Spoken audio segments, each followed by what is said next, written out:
کہ جمعے کی دوسری اذان جو ہے نا وہ خطیب کے سامنے کھڑے ہو کے نہیں دینی چاہیے، باہر دروازے پہ دینی چاہیے۔ اعلیٰ حضرت رحمۃ اللہ علیہ نا جبل پور چلے گئے، سفر تھا، وہاں آپ کے دو خلفاء تھے، باپ بیٹا، مولانا عبدالسلام بھی خلیفہ تھے، مفتی برہان اللہ ان کے بیٹے وہ بھی خلیفہ تھے۔ فاضل بریلوی جب وہاں پہنچے نا، عالم وہ نہیں ہوتا کہ جو بات لچھے دار تقریر کر کے تو گزر جائے، عالم وہ ہوتا ہے جس کو بات کرنی بھی آتی ہو اور ذہن میں اتارنی بھی آتی ہو۔ وہ شخص ہے جو پختہ علم رکھتا ہو، اسے پتا ہو کہ کس حکمت کے ساتھ لوگوں کو بات سمجھانی ہے۔ کلم الناس علی قدر عقولہم، اگرچہ مدرسین کی بھی بڑی بات ہے لیکن ٹھہر ٹھہر کر طریقے سے پیار سے ہمارے بزرگ سمجھاتے تھے۔ اعلیٰ حضرت سے وہاں کسی نے پوچھا جی جمعے کی دوسری اذان کہاں پڑھنی چاہیے، تو اعلیٰ حضرت فرمانے لگے باہر پڑھنی چاہیے۔ آپ نے وہ فتویٰ دے دیا، وہاں جناب لڑائی شروع ہو گئی۔ وہاں لوگوں نے کہہ دیا جناب ہمارے ہاں 40 سال سے ہو رہی ہے، کسی نے کہا 35 سال سے۔ اعلیٰ حضرت فرمانے لگے دین تجربے سے نہیں آتا، دین علم سے آتا ہے۔ یعنی 40 سال تجربہ ہو گیا تو اس کا مطلب ہے آپ عالم ہو گئے۔ دین کا تعلق تجربے سے وہ علم سے ہے۔ وہ بحث ہو گئی۔ اعلیٰ حضرت نا انگریز کی عدالت نہیں جاتے تھے، فرماتے تھے عدالت تو وہ ہوتی ہے جہاں عدل ہوتا ہے، آپ اس کو کچہری کہتے تھے، عدالت کہتے ہی نہیں تھے، اور کبھی گئے ہی نہیں تھے۔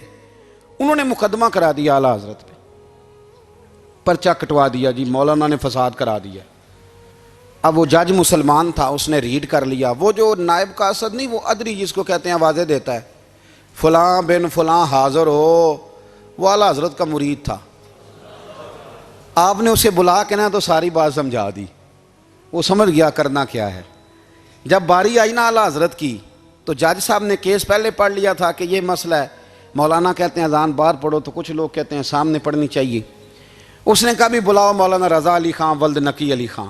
وہ کہنے لگا کھڑا ہو کے نا جج کے سامنے، کانوں میں دونوں بالکل جج کے آواز دینی تھی نا باہر جا کے، تو جج صاحب کے سامنے جج صاحب کی طرف منہ کر کے کہنے لگا مولانا رضا علی خان ولد نقی علی خان حاضر ہو، اور جج کہنے لگا بیوقوف باہر جا کے کہنے لگے یہی تو میرے پیر کہتے ہیں، یہی تو وہ فرماتے ہیں کہ خطیب تو آیا بیٹھا جمعہ پڑھانے، وہ تو آیا ہوا ہے، باہر جا کے کہے جو نہیں آئے انہیں بھی پتہ چل جائے کہ جمعہ پڑھنا ہے، یہی تو وہ کہتے ہیں۔ وہ جج کہنے لگا مولانا کو آنے کی ضرورت نہیں، وہ جو بھی کہہ رہے ہیں ٹھیک ہی کہہ رہے ہیں، وہ ٹھیک کہہ رہے ہیں جو بھی کہہ رہے ہیں۔ انہوں نے فکری طور پر لوگوں کی تربیت کی، انہیں بات سمجھانے۔ ایک مولانا نے کہہ دیا کہ نبی پاک صلی اللہ علیہ وسلم کو تو غیب کا علم ہی نہیں، تو اعلیٰ حضرت فرمانے لگے تو بتا اگر نہ ہو حضور کو غیب کا علم تو تیرا کیا فائدہ ہے؟ سوچنے کی بات ہے نا بھائی، کوئی اختلاف نہیں، لیکن کسی کا کیا نقصان ہے اگر اللہ اپنے نبی کو غیب کے خزانوں کی چابیاں دے؟ ہے کسی کا نقصان؟ عجیب فلسفہ ہے نا۔ میں سفر کرتا رہتا ہوں تو بچے میپ لگا لیتے ہیں، اس کو غیب ہے کدھر جانا ہے کدھر نہیں جانا، لے جاتا ہے کہ نہیں، لیفٹ ہو جاؤ رائٹ ہو جاؤ، کس نے بتایا اسے؟ اس کی بات ماننا اسلام کے کفر۔ اللہ اکبر، الجھ گئی نا بات۔ پھر وہ بتاتا ہے کہ آپ 5 گھنٹے 4 منٹ میں فلان جگہ پہنچ جائیں گے، تو اتنی دیر میں بندہ پہنچ جاتا ہے این ٹائم پہ، تو یہ بات ماننا اسلام کے کفر۔ لیکن مجھے افسوس اس بات کا ہے کہ ڈاکٹر کا الٹرا ساؤنڈ ماننے والے، میپ کی باتیں ماننے والے، کل اتنے بجے بارش ہو جائے گی یہ ماننے والے، اگر کہا جائے کہ رسول پاک نے یہ غیب کی خبر دی ہے تو لوگ اڑ جاتے ہیں۔ اعلیٰ حضرت فرماتے ہیں یوں نہ کرو جسے کوئی سائنسدان پڑھائے، اگر وہ بہت ساری باتیں بتا سکتا ہے تو جسے رب رحمان پڑھائے۔ الرحمن علم القرآن خلق الانسان۔ میں تم بات ہی نہیں مانتے؟ فاضل بریلوی نے الدولت المکیہ پوری کتاب لکھی ہے، اور آپ فرماتے ہیں اللہ نے سب سے زیادہ غیب کی خزانوں کی چابیاں اپنے نبی کو عطا فرمائی ہے۔